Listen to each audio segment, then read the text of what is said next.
Hi, guys. Hi. We decided to switch to a new do lives when we're not recording instead of Zoom Hangouts. Um, We're we've gone through a lot in the last little while. A lot of changes. Sarah's going to school for uh, information technology and library and information technology. I'm going to school to learn to be a librarian's assistant, basically, working towards becoming an archivist. um, and I'm basically doing what I normally do, hosting the show when it's on. Um, I am doing some research, trying to help out a bit. Uh, Mostly right now, I'm dealing with the Dogon people and their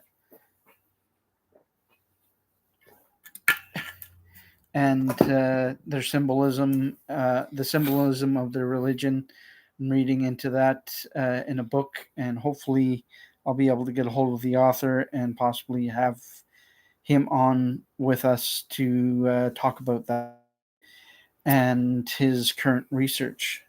I also bought a book that I'm going to read. I don't want to say who the author is because we haven't reached out to him, but it's a new book. And when it gets here end of May, I'm going to read that. What's the book about? Spirit of Place. And I'm going, one of my university courses this summer is a 12-week course condensed into 6.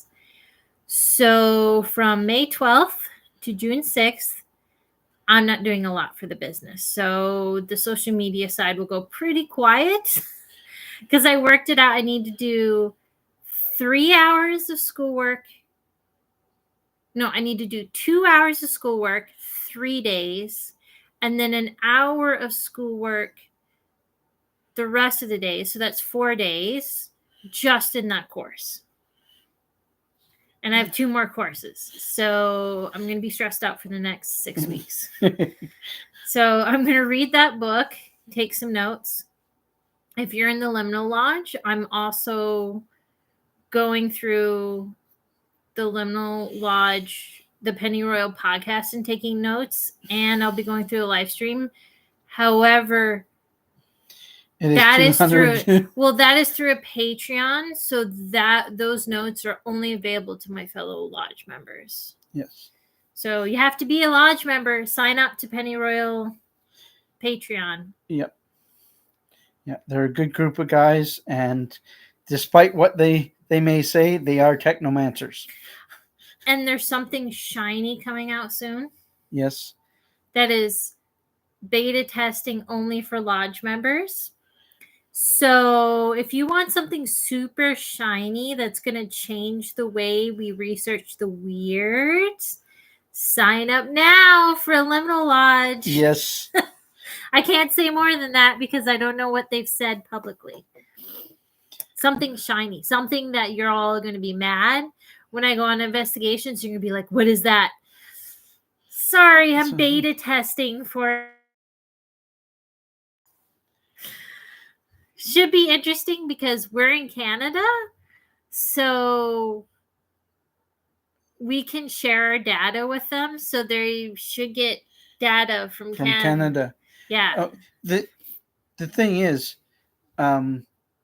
weirdly, Victoria has connections to Somerset through the esoteric community, in that Aleister Crowley came here to infiltrate the Masonic lodges and get their magical practitioners, and then he went through the states to Somerset, Kentucky, where he continued that work and did some rituals there, and it plays a part in Pennyroyal, but it doesn't. It's not the whole story, so you really have to watch the podcast at the very least, and that'll give you the cursory story. Yeah, it but won't give you all the details, so you'd have to join the Patreon. Pennyroyal podcast is the iceberg you see. The live streams are the part of the iceberg you do not see, and it will surprise you the things that Nathan has found out. It's Nathan's research has changed how he sees the world. It's changed how I see the world. It's changed how we think of technology. It's changed a lot of our research, us and our friends. Yeah. In our case, we're kind of doing a lot of things. Tectonic strain theory is one thing that Sarah's doing a lot of work with. Well, okay, no, But I'm she's reading. I'm reading other people's research and Yes. taking notes. So fun note, I do have an EMF reader because I'm going with this idea that weird things happen when EMF is created, and this is something documented. You see it in the Norway Lights. There's people. There was a farmer in Alberta who saw something in his field, and he has a fault line here. So I went to Christmas Hill for a Beltane, and my EMF reader is 0. 0 is normal for a place when without I'm power. yeah, for when I'm not near a power line, like 0 H field, 0 E field. So totally normal, right? Quiet. It's quiet. And unfortunately, the place where I used to sit is now behind restoration fences, but I found a new boulder that's kind of flat and it's a little bit shaded, and I can sit there without disturbing the wildflowers and the plants. It just has some dead moss on it.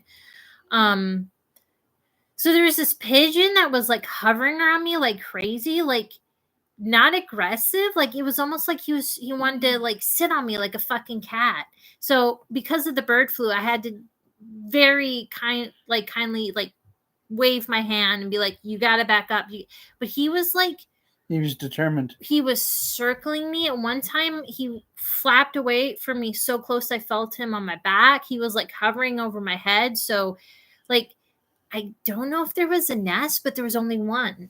So really bizarre. But while I was sitting here, this is not related. The whole thing with the pigeon is bizarre. AJ is going to take all my videos and splice them together. Yes.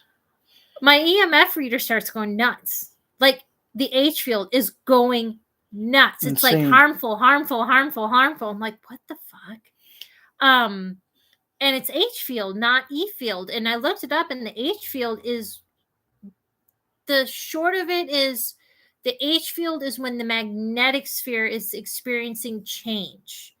It's something like when the particles from positive to negative change, and it's basically there's a change in the magnetic sphere. So it's saying I'm getting harmful H field EMF thing being detected. I'm like, what the fuck? So finally it goes away, and it's still fluctuating, but my EMF reader is like, it's safe. And I'm like, okay, that was strange. But I'm like, maybe we're near a fault line. Like, if you look on the map of Victoria, most of where Victoria is, there's no fault lines. However, the old way of investigating fault lines, you had to dig really far down. And when you have a city built up, it's not something you can really do. And they haven't really, you can't just fly a helicopter or drone over. So they haven't done a lot of LiDAR mapping of fault lines. So it's likely there are more fault lines in Victoria proper that we just don't know about. So I was like, okay, maybe it was just a fault line bird. And this bird, flies down back near me. And I'm just trying to figure out what the is with this bird. And then it starts going harmful again. And it doesn't stop. And I stay there for probably another half hour. And I'm like, I'm really worried. I'm getting this, it's saying harmful, like I'm getting irradiated with H field. I don't know what that is. So I leave Christmas Hill, and I don't leave the e-reader on or the EMF reader all the time because it's beeping really loud, and I don't want to like freak people out. But every like 10 minutes, I turn it on. Harmful, all the way home, and then it's still harmful. So the old baseline for my house was 0, but now I've noticed it's gone up a little bit because of our new Wi-Fi. But our baseline for our house is still below 20. It's like it'll go 0.7, 0.11, 0.15. So Wi-Fi, that's Wi-Fi pulses. But it is going nuts. And so I changed the battery on my EMF reader, and it's still going nuts. And I'm like, what the fuck is going on?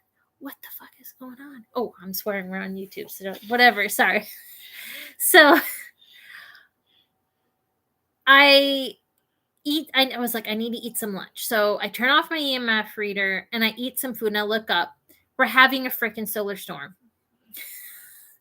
So it was orange. So it was KP5 and we were having high solar winds. So I'm pretty sure I'm okay. I'm pretty sure that our bodies have adopted to be exposed to a little bit of EMF radiation. But it's just really funny. The day I picked to go on Christmas Hill, Victoria got irradiated by solar winds. Coincidentally, it's the same solar storm that took out all of Europe this week. So it wasn't as bad here. We were like in the green zone. The further north you went, it went more extreme. Yeah. But it was still funny. I was like, so everything is back to normal. It's just really funny that happened. I don't know what was with that pigeon. He was double banded. He followed me around for a little bit. I guess he was looking for food. So I'm thinking maybe he's a city pigeon that somehow ended up in Christmas Hill. Maybe. He'd be picking seed. Because that would be right in his face. He would. I don't know. Weird. Yeah. So we should give some background as to who we are and what we do. Even though if you're on our thing, you know who we are and what we're doing.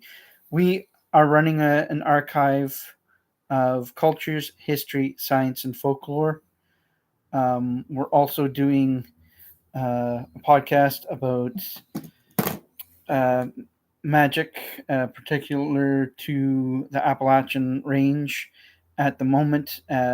Over time, that will morph into worldwide, branching out into esoteric practices worldwide. We have Enchanting Journeys, which when we take our little trips and do things, we'll be presenting that. The idea with Enchanting Journeys is something that's, I don't know if Nathan Isaac purposely did this or if he was just trying to encourage everybody, but it was the way he does his live streams, especially at the beginning. It was like, we want to hear your stories, guys. We want to hear your thing. And like Steve Berg's even like, investigate your area. And so like, we've lived in Victoria since 2012. We're not paranormal ghost hunters. So like, we haven't really made any friends in the weird community here. But the little bit, a lot of Victoria's spirit of place isn't obvious. It's like when you go to Utah, you're like Skinwalker Ranch and weird stuff and you know, Western. You go to New Orleans and it's very like here it's kind of hidden. Yeah. So if you're not looking for it, it's not going to. Enchanting Journeys is about like spirit of place. Like, I think the Granger Taylor story is not just a missing person. There is a spooky kind of thing about his disappearance. It's like missing 411. Well, no, it's not like missing 411. Let's but it's very, very strange.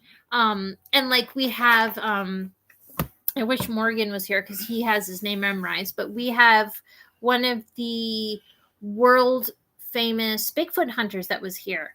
And we've archived his videos so YouTube can't make him disappear into oblivion. We've saved those. Did you release them to Internet Archive yet?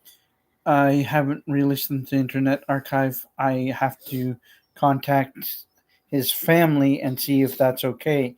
If a member of his family, I'll have to look at. Just do Vancouver Island Bigfoot researcher. It'll come up real.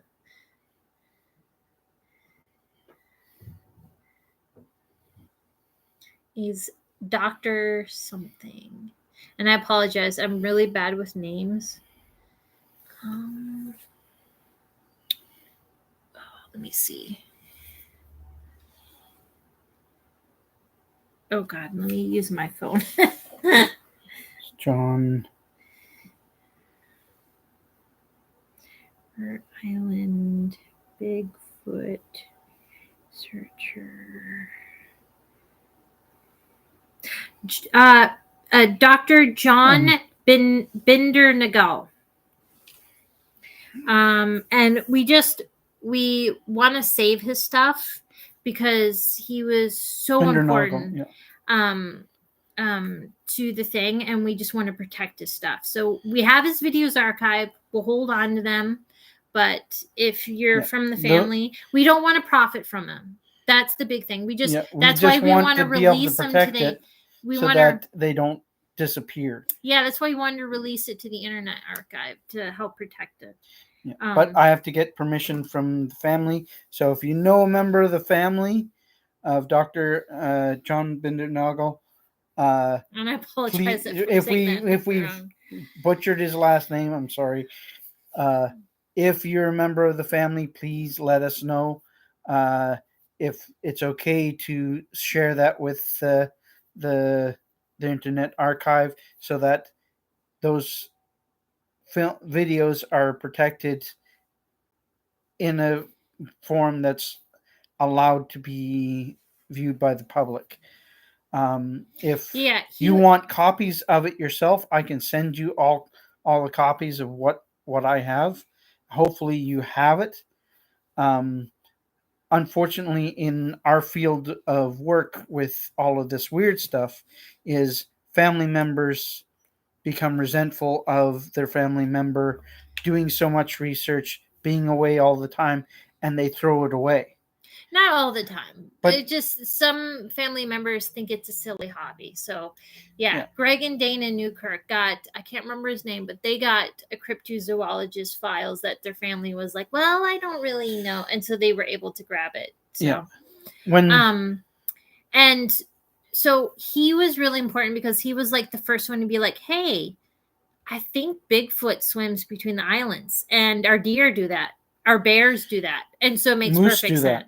Yeah. And so he was the one that really started the conversation on aquatic Bigfoot. I don't know if he was flesh and blood or fae, probably flesh and blood. But he's such an important figure in the Bigfoot world. We're like, and YouTube is removing old videos that seem to have been abandoned. Yes. So we're like, we can't lose this. This is like, If you know others that are going to the wayside because of the purge from YouTube, please let us know. We'll try to... Or let Internet Archive know. Maybe they can, like, just... Someone save it. Because there's a lot of good research out there. Yeah. And... Like, I desperately need to get all of... the works from the guy, the Bigfoot Sounds guy. My brain is so bad. He's still around. Yeah. I managed the Sierra Sounds. Yeah, Sierra Sounds. Guys, this is just impromptu, so if we're a little bit Yeah, all over this the is place, the you understand why? this is one of the last weekends I have Before Ron she's Moorhead. on Moorhead. Yeah. Before I have my class. So I purchased Ron Moorhead sounds. You can get the Bigfoot sounds everywhere, but I was like, I want to purchase the sounds Directly from him. Yeah, so it cost me 15 Canadian for electronic. He sells CDs. I'm not Now, by but purchasing them, does that allow you to use them in I don't know. would that But I be mean they're considered a license? everywhere, so I think people use it without his permission, but seeing as we purchased it, we could use I would it as a demo of what a Sasquatch could sound like, and their well, communications could sound like. they're interesting. I've listened to them a couple times. I want to do like a Bigfoot quiet offline, well, not offline. We can't record it because a friend of ours, he's kind of keeping it low key, but we want to do like a Bigfoot listening party where we compare his stuff to the to the CR other sounds stuff. and all the other examples out there. So Enchanting Journeys is Spirit of Place. The West Coast has a really interesting thing. First, I need to debunk something. Everyone's like, oh, there's Hecate everywhere, all over the PWN. Hecate this, Hecate that. I'm sorry, it's not witchy. A Freemason came on a ship and mapped Vancouver Island in BC, and Freemasons are a big bunch of nerds, and they were like, Hecate Strait, Hecate Mountain, Hecate. It's not weird. He named it for his ship. He's just a nerd. Hecate is not all over this island. People love their dogs. They'll punch Hecate in the face if she tries to kill their dogs. Like, don't even. So, like, yeah, no. Hecate doesn't mean anything. It's just a white guy decided to name stuff instead of asking the indigenous what the proper name was. And that is the history of BC. I just read a book about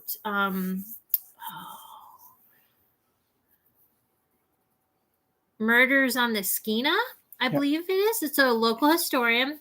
He's really good. He properly represented the indigenous. It was great. He used proper indigenous names, but the book really amplifies what BC is. The colonizers came in and said, well, this is our land. Get out.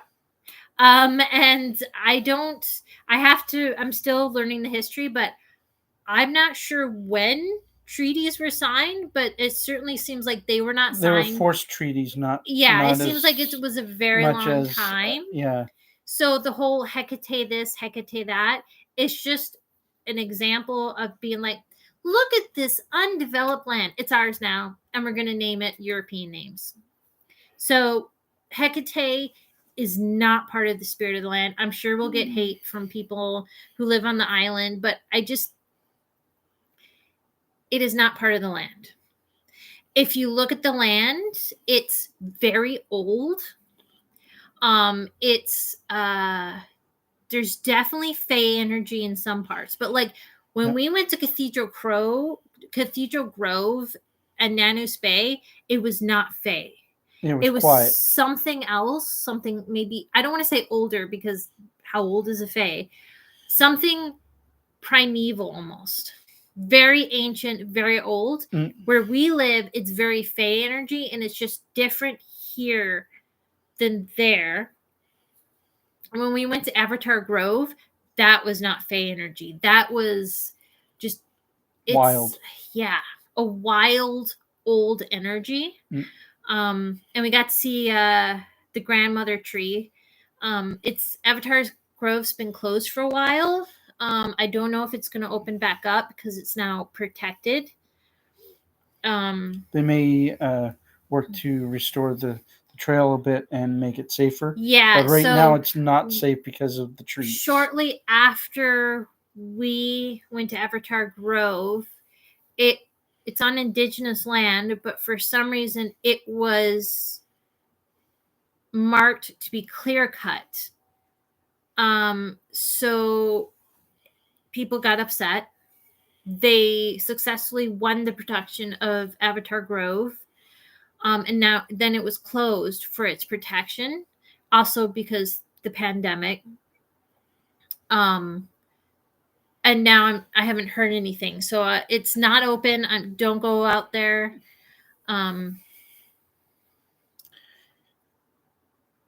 Other research that we're looking into, because of a ghostly experience I had up the hill from us, on Quadra Street.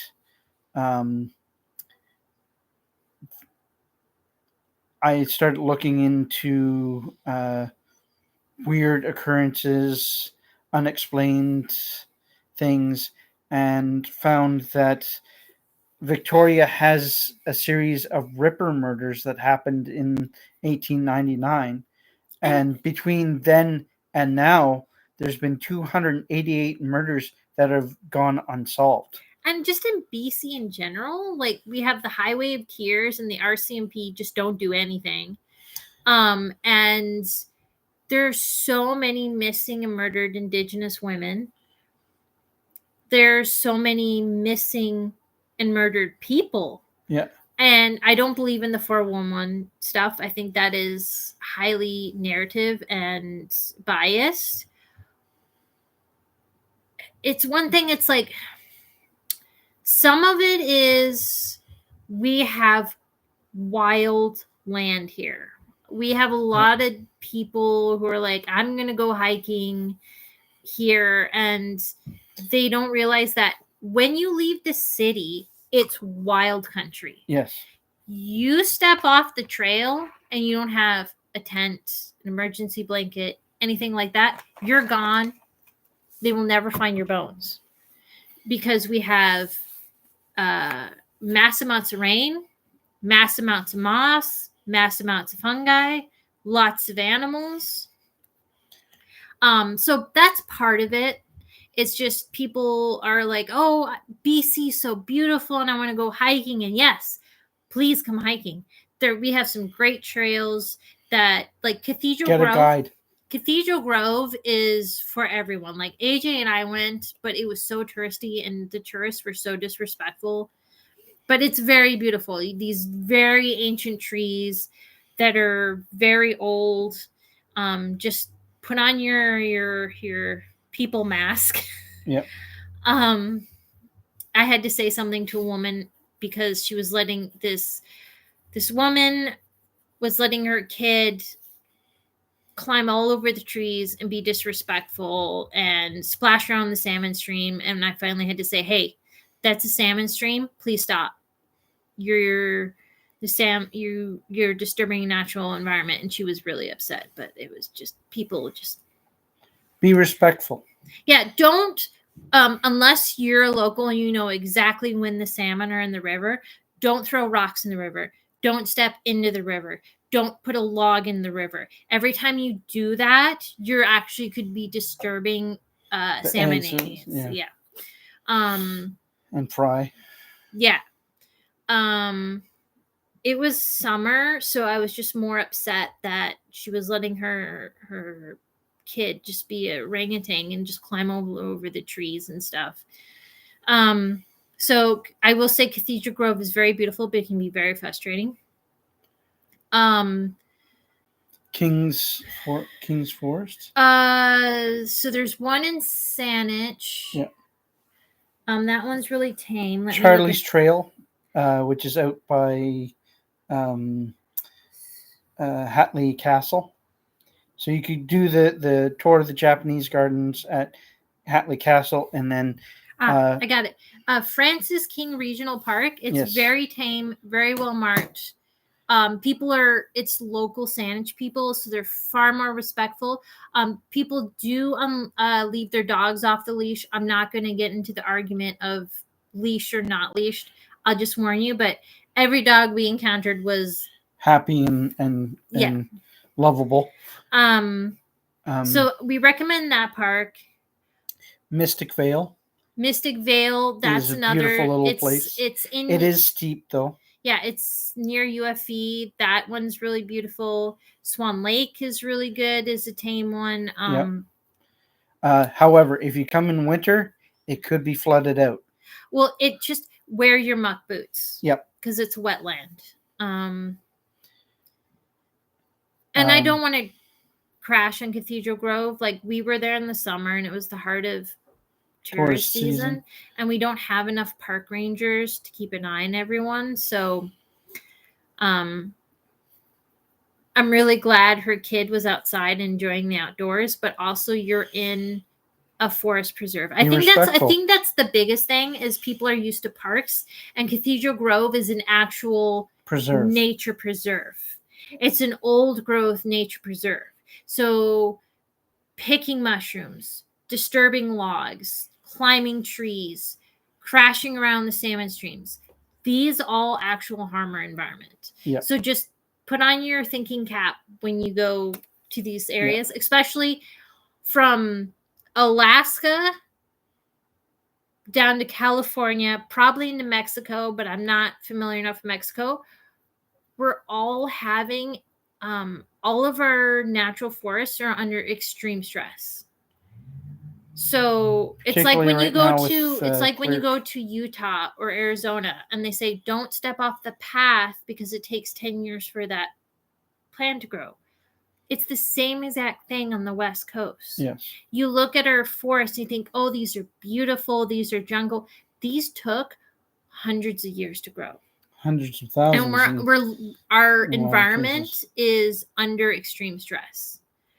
So just enjoy it, walk around. Beaches as well. There's a lot of great beaches. Rath Trevor Beach in Parksville, hands down. Like, there's okay, I'm gonna give you another hot take.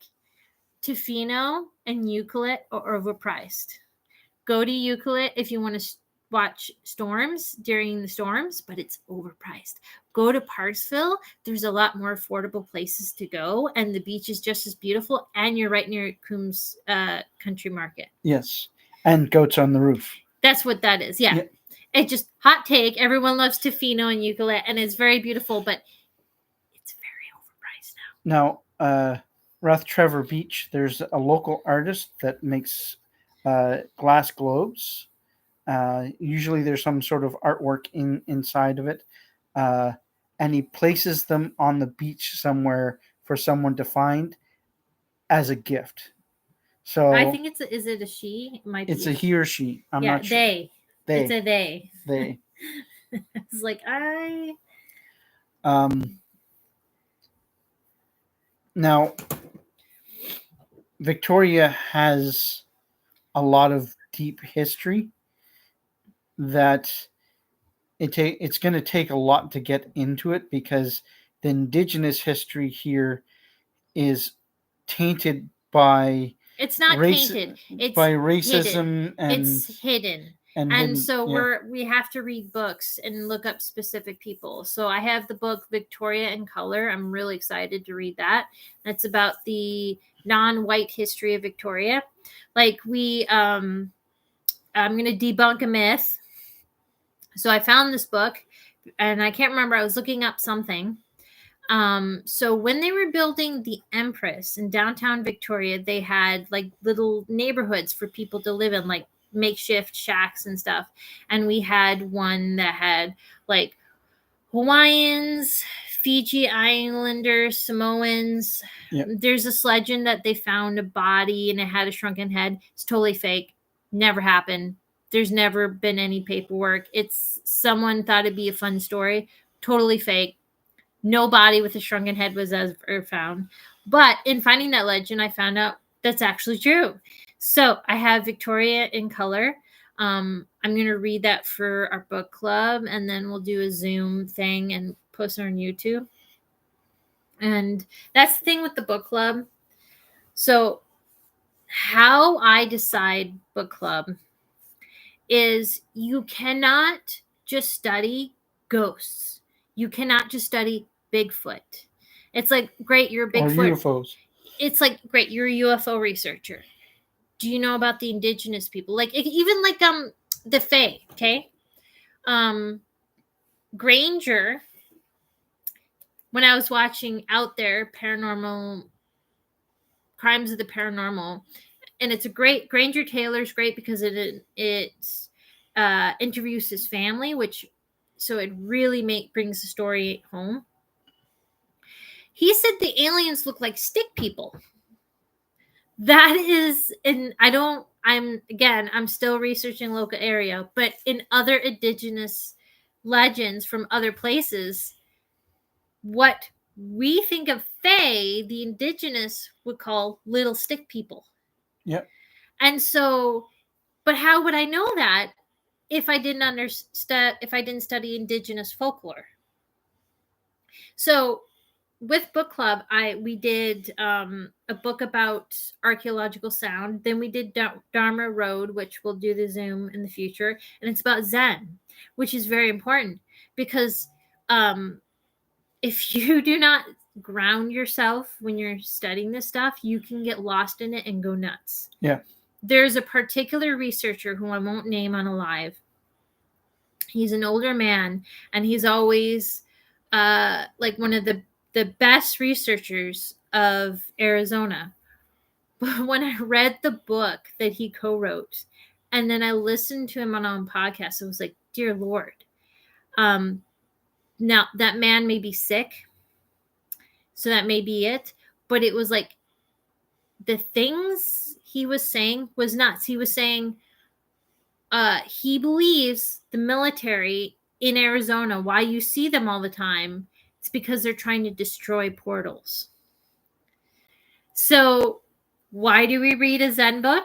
We need to remember to ground ourselves before we go do research, because you start to think things like this, you can spiral, and it can, and some people say it's the phenomena plays off of your psyche. Some people maybe, particularly Fae lore, like the Fae are very bad for taking people, and if they ever come back, they come back with no memory of what had happened. Well, that's another weird thing. Diseases. Grounding yourself is really important. So the thing I'm doing with book club is I'm teaching everyone to be more rounded researcher. I'm showing, okay, you want to know about Bigfoot? Okay, well, first, why don't we look at the folklore? What's the folklore of this? Second of all, like, maybe we need to rethink Bigfoot. Maybe we need to, and also we need to ground ourselves. So like, okay, this, like, the crazy thing happened. I need to take a breath and analyze it. When you think of Bigfoot, the first experience I had of Bigfoot was the stories of wild men. And in these stories, Bigfoot wore clothes, wore belts, they fired muskets, and they spoke. And now what we have are creatures that growl at you and attack you. Well, that's the narrative. That's the narrative. But if you listen to like Timothy Renner's podcast, Strange Familiars, there's a lot of stories about Bigfoot's wearing vests, Bigfoot's wearing plaid, Bigfoot's wearing belts. Yep. So that's what I'm doing with book club, but I'm also doing it because there's a lot of, part of what we do is hidden histories, and there's a lot of history that has not been talked about. Our own museum, the Royal BC Museum, has been under fire for downplaying indigenous for years, ethnic, because they told a narrative story of history. And then they said, well, we can't do anything because there's so much asbestos. And they won like a ridiculous amount of money they were awarded ridiculous amount of money to build a new museum when we don't have enough doctors. And so Trudeau was president at the time, Prime Minister at the time, excuse me. And he said, well, I'm going to send you federal money for your healthcare, but you can't be spending that money on that museum. That's not going to happen. So Instead, they got less money and a new storage center. Which was necessary for the Yeah, and then they closed off artifacts. Old Town. And now, like magic, they're changing the exhibits to better reflect true history without being able to completely reno because of asbestos. So that's interesting. I'm glad they're finally doing it. So with book club, there's a lot of books. So like, I'm not gonna do Murders on the Skeena for book club. We're gonna do a kind of a book review and just talk about it. But there's 2 or 3 books I need to read before we talk about it, so I can get a proper picture. But like Victorian color, I want to do that. I'm trying to find a book about 2S LGBTQ plus in, hopefully I would like Victoria, but hopefully Vancouver or West Coast. Because I just don't know anything, and I'm like, well, if I don't know anything, we need to talk about that. Yeah. We're gonna do Joe Fortes, who was Vancouver's first first lifeguard, Yep. and quite a character. I want to do that. Joe Fortes was a very interesting.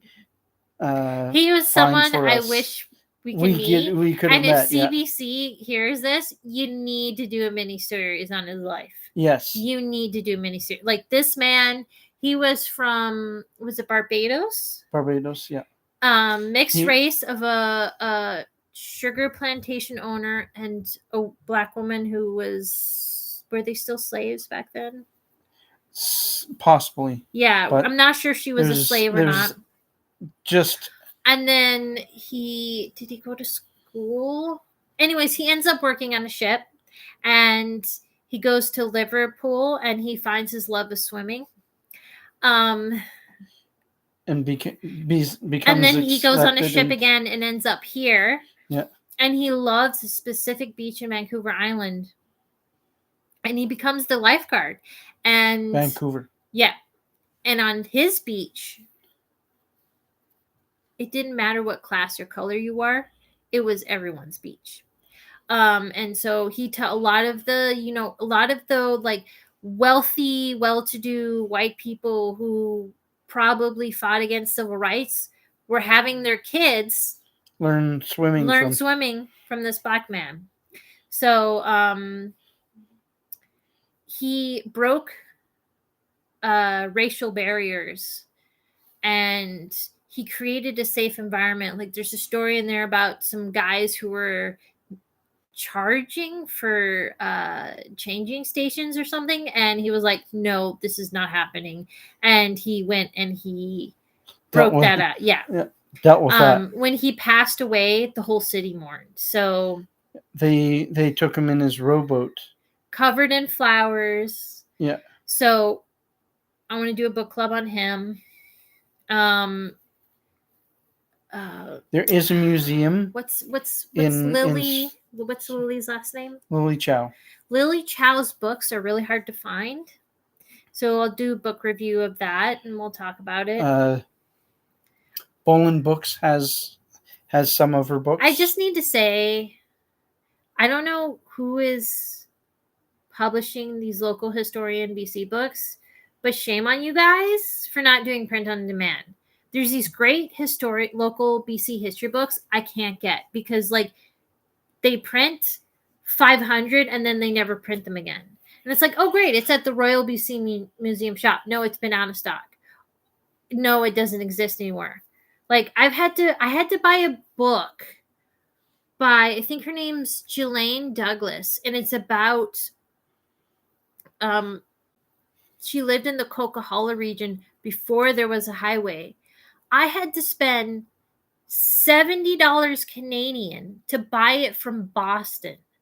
Why is a local BC book? Why do I have to buy it from Boston? I don't know who controls these publishers for BC because these are the smaller ones. Yeah. You need to do better. You need to do better. Yeah. Print on demand. You can do it really cheap. If you really want to go shady, Amazon can do it. Like, Yeah. And so this is the problem a lot of researchers face. A lot of the books that we were researching and using for research are very hard to find. They cost a lot in the process because of things like oh my God. Yeah, it costs they're out her of book. print. So the minute I bought her book, another copy came up and it was $150. So we're gonna do our book for book review, but this is what I hope to achieve as an archivist. I want to make this stuff available, or at least be able to record it in some way, even if it's like just talking about it. Yeah. And so if you know of any rare BC books, let me know. I'll keep an eye, but I don't have as much money as I used to, so I really have to watch. I can't be spending $300 on freaking BC books anymore. We have 364 nonfiction, by the way. Yes. We need to buy another bookshelf, but we don't have as much money, so it's getting interesting. We're starting to stack books in random places. Yes. The wall behind us may eventually just be books. Like, I'm looking at, AJ had to give up no more holes in the wall. Yep. Yeah, sorry. We can't, our front window is beautiful and I love it, but because of the heat we're having, it's becoming unusable for most of the year. Basically, right now it's May, and by 10 a.m.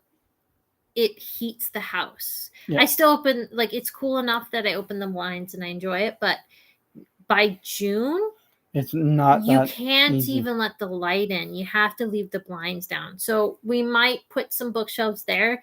The problem is I need, because of the heat. Backing. Yeah, it needs an insulated backing. So our eventual goal is to have a physical archive of all of this, as well as the digital. Our digital archive right now is just a link library of where you can find certain information, but we have a library of our friends' work, our work, and a number of historical artifacts that we've preserved. And so we have a public copy of our library. Like, you can see what we have. Unfortunately, Wix, if you're listening, please fix this. With the widget, when I update it, it won't reorganize in alphabetical order. We have to remove it and repost it. So every probably 4 or 5 months we'll do that, but it's a hassle. So I'm sorry, it's updated, but like 70% of it will be in alphabetical order, and then it'll be random at the bottom. Now, I'm sorry, we have no way to fix it. We tried to. It's just a screw up in Wix's widget. I don't know why, because if I publish my Google Doc to the web, or my Google Sheet to the web, it will, if I put alphabetical order, the web version will be in alphabetical order. But for whatever on Wix, it will update it as I update it. But if I put alphabetical order after I update it, it won't alphabetize it on the widget. It'll have the new book, but it won't. So I don't, some kind of miscommunication between Google and Wix. Is there anything else? We've been talking for nearly an hour. Yeah. I should talk about on magic and folklore. On magic and folklore, right now I'm working on the progression of folk traditions along the Appalachian Range. And now the Appalachian Range isn't just the U.S. That is a big portion of it, but it's not the whole of the range. It extends into eastern Canada, northern Africa, all through the UK and into Europe in the Caledonia Strait, Finland and Greenland, those areas. So you have the history of all of those people overseas, all the people in eastern Canada, and then down into the States, you have all of the people there. And just in the States, you're dealing with Indigenous, Spanish, Asian, French, Black. German, Black, or Africans. Black. No, you just say Black because because it can are be from Haiti. Yeah, not all of them are African. So you say Black. Yeah.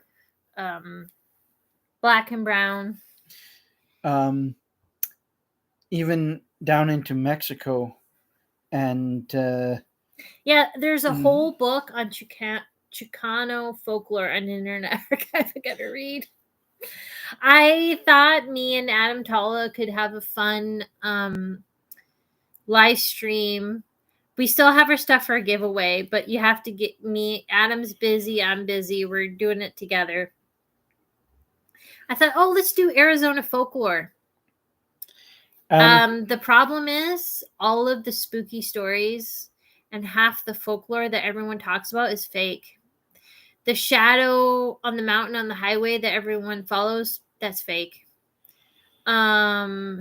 Oh God, I was just listening to one and Brendan found one that was like, yep. Yeah, so all of these spooky stories of Arizona, except for like the ones maybe at the hotels, a lot of them are fake. And so I was like, oh, well, crap. So I had to go and do a deep dive, and then it became a huge project because I was like, oh, I literally have to research every indigenous culture and find their beliefs. I have to research the Mexicans and do theirs. I have to research the Spanish and do theirs. So it becomes I gave up for the time being, anyways, because there's so much this is the thing that's frustrating. I also found a folklorist who I have to research. He's passed away, but he did a lot of cowboy folklore stuff. But El Camino del Diablo. So it's a road that goes from it's from Arizona down to Mexico. New Mexico. No, down to Mexico. Yeah. Okay, can you not?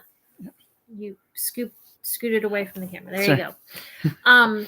And it was a road that the indigenous used, and everybody used it until they built the railroad. One of the most deadliest roads that was in America. There's no folklore. There's no stories. There's no sightings. There's nothing.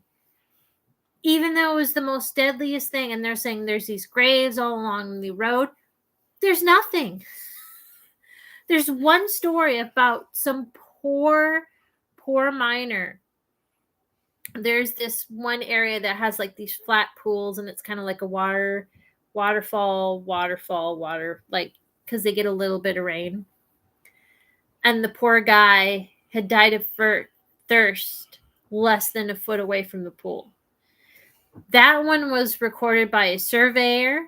And then the story of the red skeleton of the dead. The red skeleton on the camel. I think that one might be true. I'm not sure, but it's accepted folklore. But like, there's all these like super spooky Arizona stories. But when I tried to, find, okay, where is this from? No resource, no witness, nothing. It's just this guy wrote this blog and that's it. I was really surprised because I'm not going to name him, but there was a researcher who does all kinds of books on national parks and folklore, and he didn't list his sources, and I was like, really? So now I have to relook at. I only have one of his books now. I really have to go back and look at his ebook. But he might have been new at doing it, and he might be better. So, but yeah, That's the thing. If you don't cite your sources, it makes it hard for other researchers to confirm or deny what you've written. Yeah, there's even a folklore about a ghost town in Arizona, but nobody knows where it is. So the names we just mentioned: Brendan Storr, he is with the Ghost Guys, Fear Daily, and what? Weird Together. Weird Together. He's a friend, and look up his stuff. Yeah, he does a lot of research. So yes. Fear Daily is a daily podcast. Oh my God, it's so good, and it's great. It's fictional, but it's great. It's fictional, but some of the stories are so close to like stories people have told. Like, if there wasn't that little thing of this is a fictional podcast, you could definitely put it in the consciousness that no, these are real stories. Like, it just If you catch it in passing, you could be like, huh, I've heard of that. Yeah, they're so close. So I love that he's doing that. Adam Towla from Paranormal Polynesian. No, the Paranormal Polynesian Travel. I think he might be the Polynesian Travel now. Yeah. Is he? Yeah. Yeah. He also has a podcast with Faye.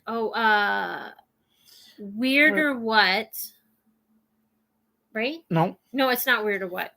It's To Be or Not to Be. That is the podcast. Okay, I listen to so many podcasts. Their podcast is really hard to find. So I would use Google. Go directly to the Paranormal Polynesian Travel, and you'll be able to get the podcast through that, and also Adam Towla's copious amounts of videos. He does a lot of research too, yes. So he does a lot of debunking. But also he's artistic. But you don't follow him for ghosts. You follow him for food and for travel. That man can find the best place to eat in town like nobody's business. Yes. And he makes the best food. So like food and travel. Yes. With a little spooky on the side. Yeah, he does a little spooky, but it's food and travel. Yeah.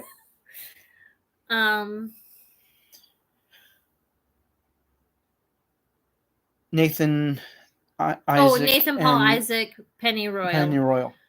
Again, you'll want to join the Patreon because Something Shiny is dropping this month. Yep. And it's only for subscribers. Yeah. So I think we pay $9 a month. I don't know what it is in American.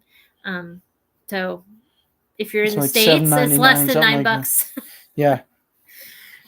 And there's like 200 live streams. 200 and all of his research, so many books, like literally it's like if you it'll need a keep hobby, you going for a long time. If you need a hobby or you've just retired and you need something to do, there's a lot. This will take you there. Yep. So, now, what we're doing for our end of everything is just as much. There's just as much to go through. I would argue is it's all spirit of place because how can you look at ghost stories and Bigfoot without knowing the history? Yeah. Like place itself has an energy. It could even be an entity in some places. Like you can walk into an area and feel, okay, there's something here. And it's not any of the animals that are there, it's the place itself. But other Swan, places. our Swan neighborhood Lake. Yeah. has an energy itself. It's very fey, Yes. but I don't know. People say beware the fae, but since living here, we've had nothing but positive fae. We get very loving, caring vibes. Like I had the worst day of my life on Friday and I lost my earring. It's just a stupid cheap stud, but it was bats. I was already having a bad day and I lost another pin that I loved. And my house fairy put my lost earring back in my jewelry box for me. So, and that's the vibe we get from the fae. I've Yep. never Helpful. Yeah, I mean, people say beware the fae. Like Now, the thing with the fae, if you go in like a belligerent son of a gun, yeah, don't bully the fae. and do like ghost adventures, yell at them, demand their attention, you're gonna get a bad reaction. Yeah, would you do that to someone you don't know? I think Adam Berry said it first. Don't yell at ghosts. Yeah. Just don't yell at ghosts. Yeah. Don't be a jerk. But anyways, so our fae energy here is really warm, and so I'm sure people have had bad fae interactions. I never have. It depends on your religious outlook as well as your philosophical outlook. That and the amount of fear that encounter spikes in you. If you're having an encounter and you've never dealt into fae or anything weird, it's going to scare you. And so hopefully if you're new to this and you're watching this and you're in a situation where you're a little bit scared of what you're encountering, take a step back, breathe, and center yourself. And then ask yourself, is this something that I have to go away from? Or is this something I can walk through? And you can always leave an offering of milk and set boundaries and be like, Yes. Look, I'm not comfortable. Here's an offering. I'm not comfortable. Can you just please let me be? You have your space. I have my space. You can even make a little space for the fae and be like, this is yours. This is your space. I'm only going to enter it to clean it or whatever, to dust it. Our fae space is, I have 2 shelves. And I say to the fae, okay, I need to clean your shelf. I know you don't like change, but I just need to clean it. And I dust his little mat and I wipe it's mat and wipe everything. But you can make a space and be like, you go there. This is mine. But you can also set outside in Revelstoke, Brennan's store. We learned this from Brennan's store. They have what they call gremlins, and they mess with your electrical. Well, people will say, "Oh, just leave a little saucer of milk outside." They're like, "What?" And they're like, "Just trust me." So people have these, terrible electrical problems. They'll leave a little saucer of milk out, and in a week, all disappears. So it's very easy to talk to them and be like, look, it's too much. I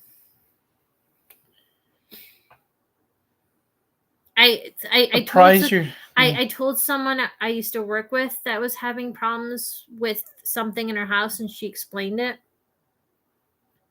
And she's Chinese, and I said, well, it's clearly the fae. And she's like, the fae or a house spirit. So I said, just give it an offering, like milk and honey. Just put it somewhere where the dogs can't get, and it'll go away. She's like, really? And I'm like, trust me. And you just say, look, I appreciate that you're here. We both live here, but can you please return the things that have been lost to me? I don't mind if you borrow, but please bring back. Solved her problem. Our friend Vincent Treewell. Look up Vincent Treewell. The weird part. Salt and pepper. The salt and pepper shakers would disappear. He had to put them in a box to keep them from disappearing. And And so, yeah, little things like that. That's kind of funny though. Yeah. So as far as negative fae, like um If you go in angry, Okay. it's gonna act angry. so the forest in Romania. Okay. Every negative story I've heard Has been from an outsider going has in. been from someone who has come in with a bad attitude. Ghost Adventures went in there all big and bad, and Zach got sick.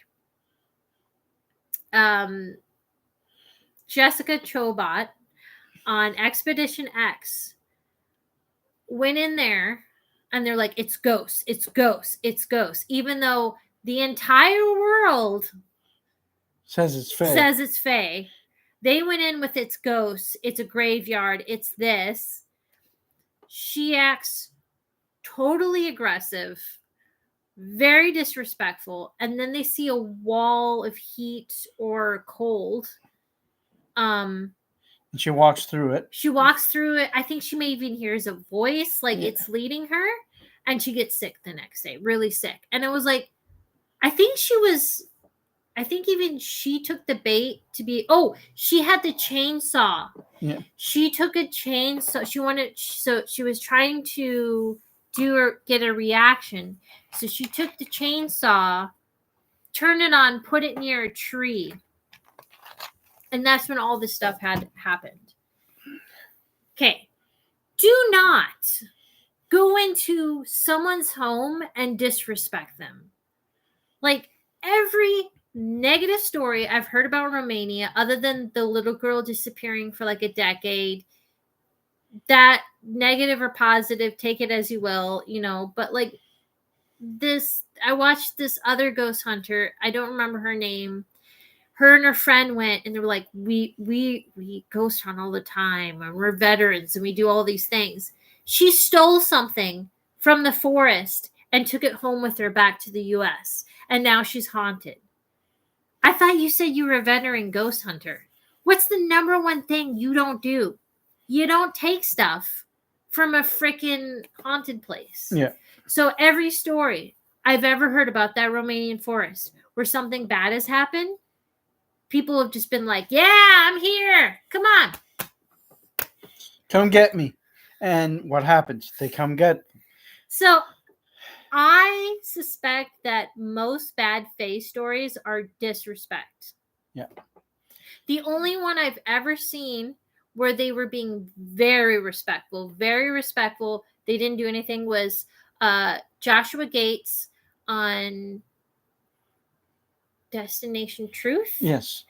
They went to the Romanian forest. They were very respectful. They went in there respectful. They weren't being loud. They weren't being obnoxious.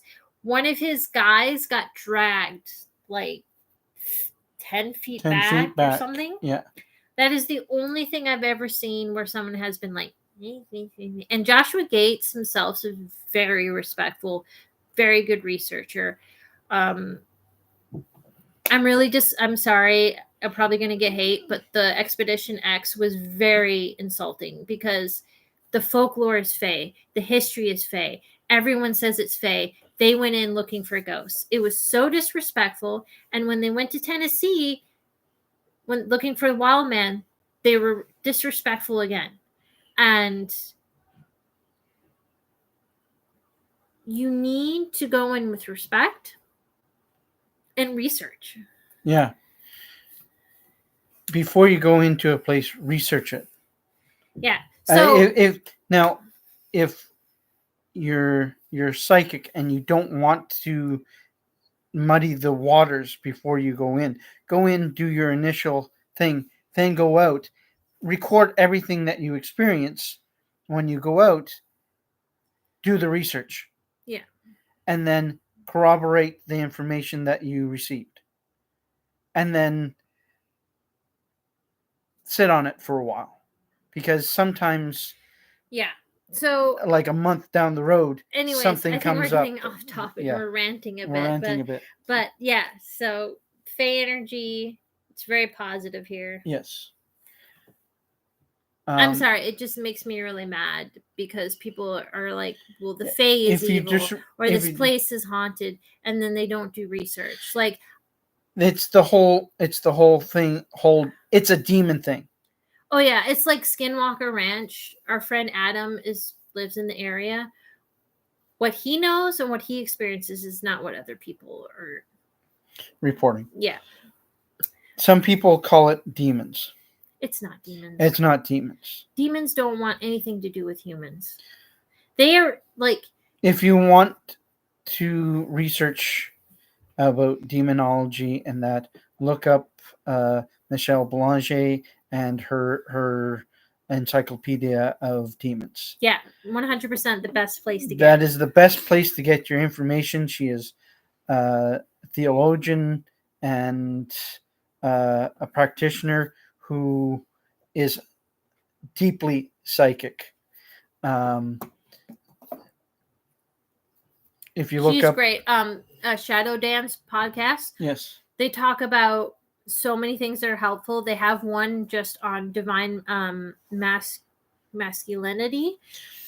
They also have another one about, is it okay? Like, let's say I'm really into the Abarat book and it's 13 islands and each island is and let's say I was like, oh, I want to bring this to my magic practice, but it's fake. They have a whole podcast about the ethics, how you would do it.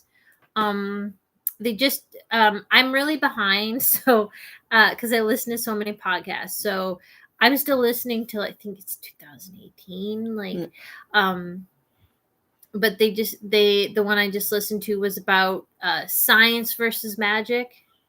And they like really broke it down and talked about it, and it was roundtable. So like if you're new to magic or you're curious, Shadow Dance 100% will help you whatever you believe in. And the way that the podcast is run, it's like if you're Wiccan, Druid, nature, Norse, it'll give you a baseline. Yeah. They're very open. They're very they're completely unbiased in their. Oh no, they have bias. They have some bias, but they're it's open about their bias. They don't. Michelle and I apologize. I'm so bad with names. I forget her fellow co-host. host. A druid. Yes. I forget his name. I can hear his voice in my head. I'm sorry, I have ADHD. I will remember your face. I will remember what your dog's name is and what your favorite color is. I will not remember your name. So please don't, as I'm struggling through names, don't think I'm trying to insult the people. It's like, I only remember Michelle Belanger because she's been in my purview for 20 years. God, 2007. Yeah. Almost 20 years. Yeah. So, and she keeps popping up in my thing because, and now I just follow her. It was like I watched Paranormal State, and then it was Halloween back when they used to make fun documentaries on History Channel. They did a whole thing about vampires, and so I was like, what? I didn't know she was an energy vampire back then, and I was like, what is this? And then she popped up again in something else we watched. Kindred Spirits. No, it was before Kindred Spirits. There was another show we used to watch that we don't watch anymore. There's been a few. So there's a few shows that we can't watch anymore. Ghost Adventures being one of them. It's because I think the thing is so this is why we don't have any Ghost Hunter friends. People are like, oh, I'm interested in paranormal. How do I get into it? And I give them a stack of like $50. And I was like, start with this. And they're like, what? Yep. And I'm like, yeah, you need to read, John Keel's really good. Michelle Belanger's really good. Jacques Vallée's really good. Joshua Cutchin's really good. Timothy Renner. Like, you got to read all of this to really understand the paranormal phenomena. And then if you can handle the science, look up Michael Persinger stuff. Yeah. And they're like, oh, no, no. Phone Calls from the Dead. But they don't. if you don't read books, you are not a paranormal researcher. You are an actor. Yeah. You are a LARPer, basically. You're pretending to be a researcher. And so we don't have ghost hunter friends because we're like, oh, well, you need to read this. And they immediately get upset and like, I don't want to read all these books. Like, it is a lot. Like, cannot keep up. Overwhelmed. I'm over. There's I have too 300. much. I have 364 nonfiction books. 60% of that's just on high strangeness. Yeah. So it is intimidating, but you do one at a time. You keep going. You find one or two podcasts that does a general topic. Yeah. Oh God. AP Strange. He's I don't know much about them, but they started following me on Blue Sky, and I was like, oh. And so I started following them back, and they're really into different ones. I don't know if it's the same person, but I listened to the Saucer Life. That's really good. They take like kind of UFO stuff, and I think his name's Aaron Gulius, and I think he's an academic, and he breaks it down. And he's like, there was one he did, and I listened, so because I use Spotify, I listen to older to newer because I can just put on my thing and it'll autoplay through the episodes while I'm doing other stuff. So I listened. Best way to do it. So I listened to this really old one from like, I think 2018 or something, and it was a questionable book. He went through it and he broke it down, and he's like, well, I think this is true, but also this. So the Saucer Life is really good. So you try to find one or two podcasts and you start from there.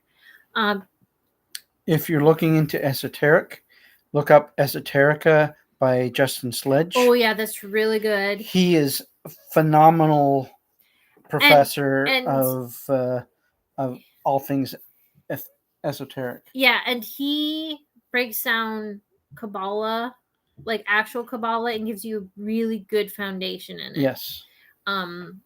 Another good one is Angela's Emporium, Angela Puka. She's another professor who does esoteric work. A number of other podcasts now. Molly Dyer. Molly Dyer's so good. Witchcraft Off the Beaten Path. Yeah. Unfortunately, great. I think she may have ended the podcast, but it is still out there, and is a great resource. I have tons of backlog.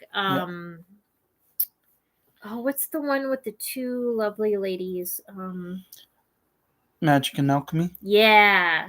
They do a lot of divine feminism, but it's wholesome and it's healthy. It's not toxic divine and they're feminism. Very big into written witchy stuff. They're very lovely people, and like if you're overwhelmed or stressed out but you need to study magic, they're great. And it's a lot of divine feminism, but it's healthy divine feminism. Yeah. Michelle Belanger talked a lot about that in the Divine Masculinity podcast, and that's what I grew up with, not in the magic sense, but I grew up in a conservative state, and the problem is when you oppress women so much, you create this culture of toxic feminism. Yes. Where it's like, no, we don't want to be equal. We want to smash men into the ground, which is nice. It's a nice thought, down the patriarchy, but it's not healthy. Yeah. You don't want to promote. I know this is really toxic because it sounds like, oh, feminism is bad. No. Feminism is amazing. Keep it up. Yeah. I grew up with this kind of like kill all men or unalive all men. The idea of gender is a fallacy, and I'll get hate for that. Sex is a spectrum. Look at okay, so the biology idea of is male, weird. the idea of male and female is stupid because look at intersex. Yeah. You could be male and female and never know it until you have a specific medical test. Yeah. Because you can have normal parts. Yeah. And then you have an MRI or you have a blood test and you're like, wait, you have this. Yeah.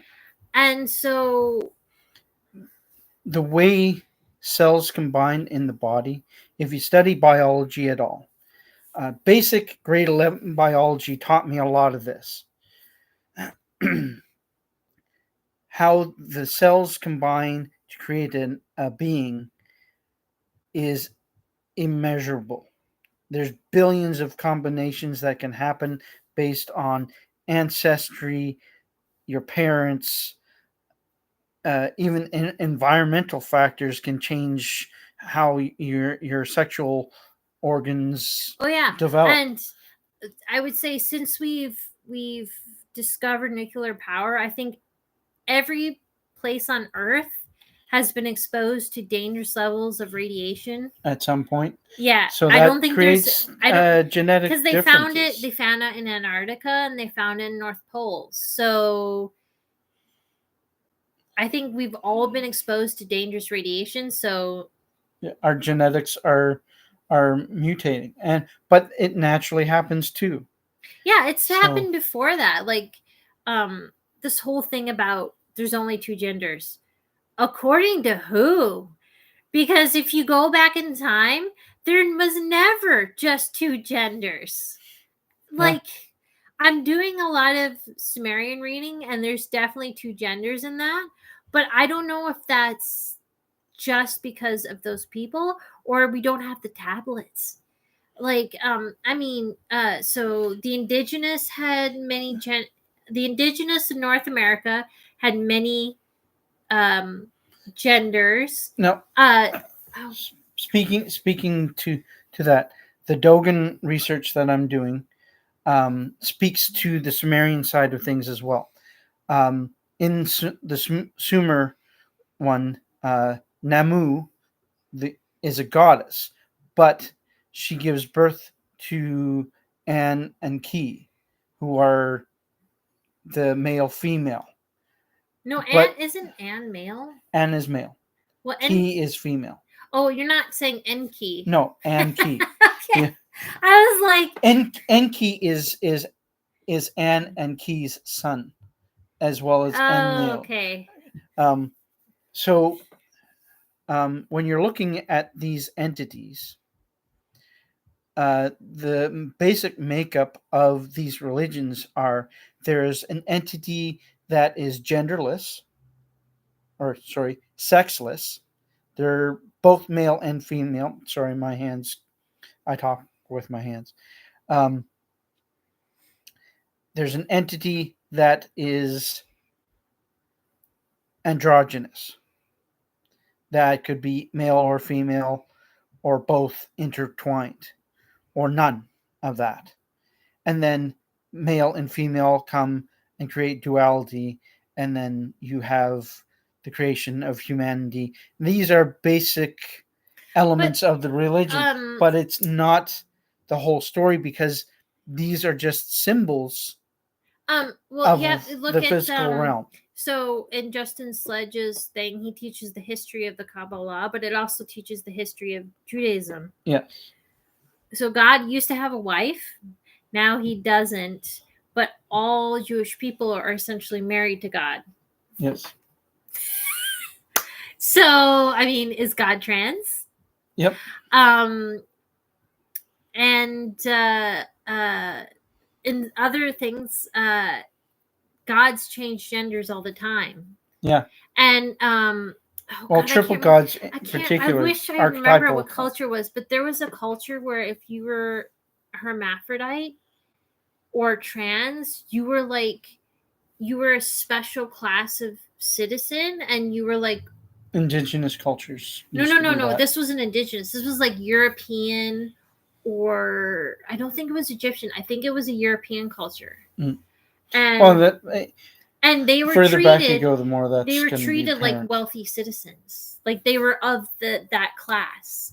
And they didn't work because they were considered special. I wonder if it's even I don't want to say it's East Indian.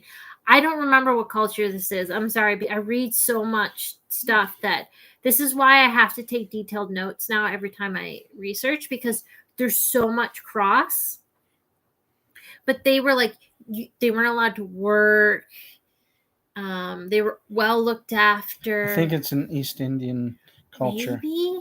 Yeah. I can't remember. But it wouldn't surprise me if there's multiple cultures that is the case. I know in Roman society they were like fascinated by transgendered people. Yeah. And intersex. They were fascinated by them.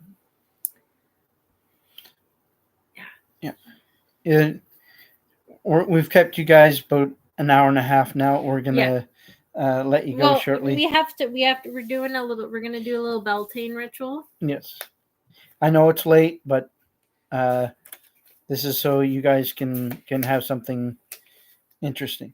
If you want, you can get yourself a little bit of fruit. We have pear here. You could do honey and milk, or a cookie. Basically, right. Whatever you have sitting So you around. want something to toast with, and you want something to share. So first, we're going to do an invitation to the gods. And one part of your offering is you're not going to eat, you're going to leave it.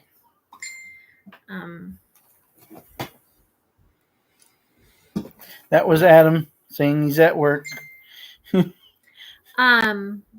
All right, so you have your offering. We set a place for the gods and ask them to join us tonight. Our home is always open to you, and our hearts are open as well. So you want to take a piece. Oh, look, the stickers on it.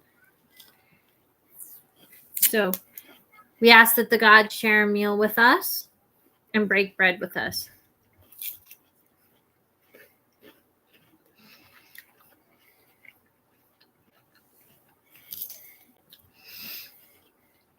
Very simple ritual. When the sun rises, all who do not belong will return to their place where they belong.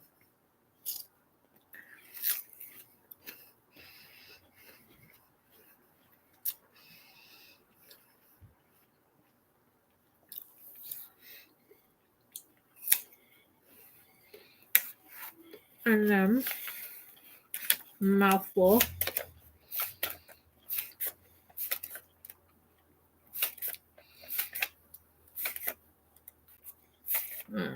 There it is.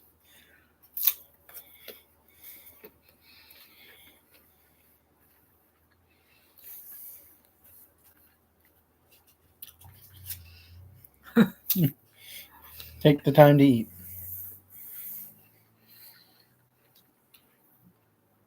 So you want to leave part of your offering out overnight. I have invited the gods into your home until sunrise. And then after sunrise, you can dispose of the offering any way you choose. Some people you bury it, you burn it. I live in an apartment. I don't have access to green space. And also it's spring.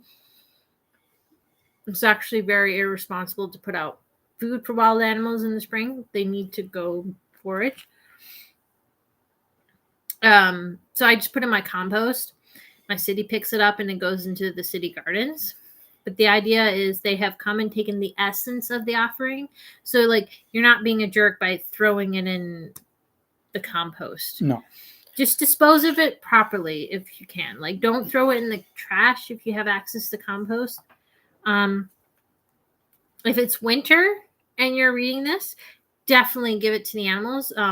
Because the idea behind that, and we're not going to go on a rant, is that we've screwed up natural cycles. So you go with whatever your natural your conservation officer says. Here we encourage people on their balconies or anywhere to grow natural plants for the pollinators and stuff, but there isn't enough forage for winter, that in some places putting out winter like peanut butter balls are really good if it doesn't freeze where you live. Or seed in the winter is really good, but in the spring you want them to naturally do their thing, so you take it inside. You can still have bird feeders, especially if you're in the city, and ponds, but you need to clean them. We did a whole podcast on that for Earth Day. I would say probably with bird flu going around, don't put out bird feeders, but if you are, clean them once a week. There's is it Spruce? The Spruce website. They have all kinds of ways that you can properly clean it, what kind of paints you can use. But anyways, we leave if we leave an offering, we'll put it deep in the forest, where animals are naturally grazing. We'll finish. Prayer. So the second is prayer for abundance. And this is by, I'm going to say your last name wrong. I'm sorry. Patty Wigington. I hope that's right. We have so much before us for this we are thankful. We have so many blessings, and for this we are thankful. There are others not so fortunate, and by this we are humbled. We shall make an offering in their name to the gods who watch over us, that those in need are someday as blessed as we are this day. And you're going to want to find something to toast. So we have left an offering to the gods, and we ask that this offering be for a blessing to those who are in need or in distress, and we toast to those who watch over us.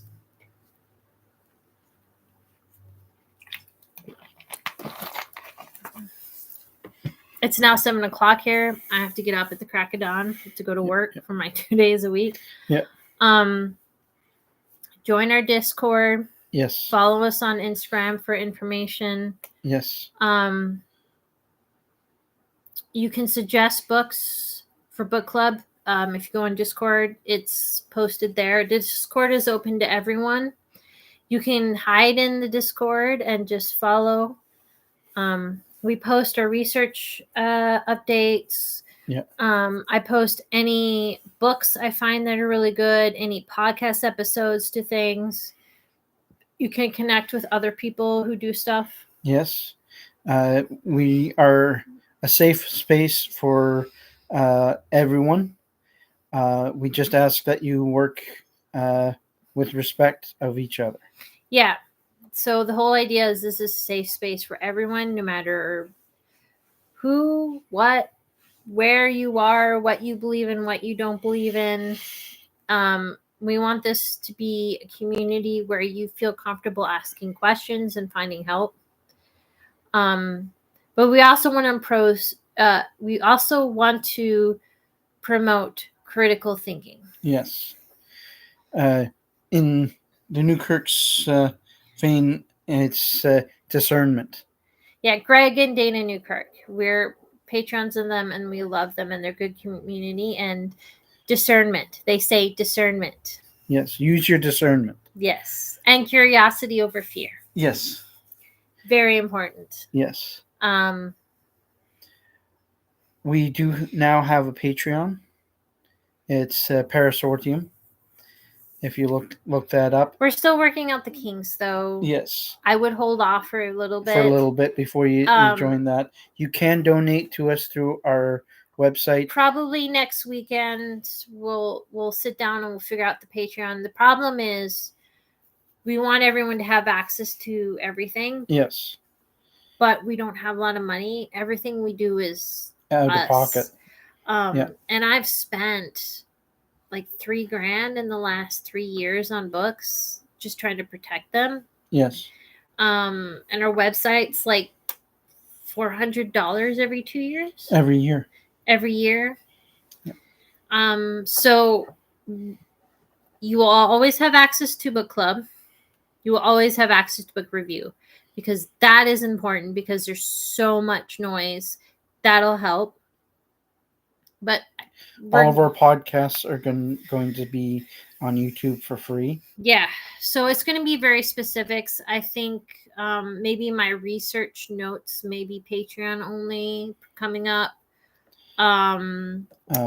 Artifacts that we find. We don't really find we artifacts. don't really do the artifact thing. No, that we is don't more have money. Greg and Dana Newkirk. Yeah, we don't have money for artifacts. But that's for people with money.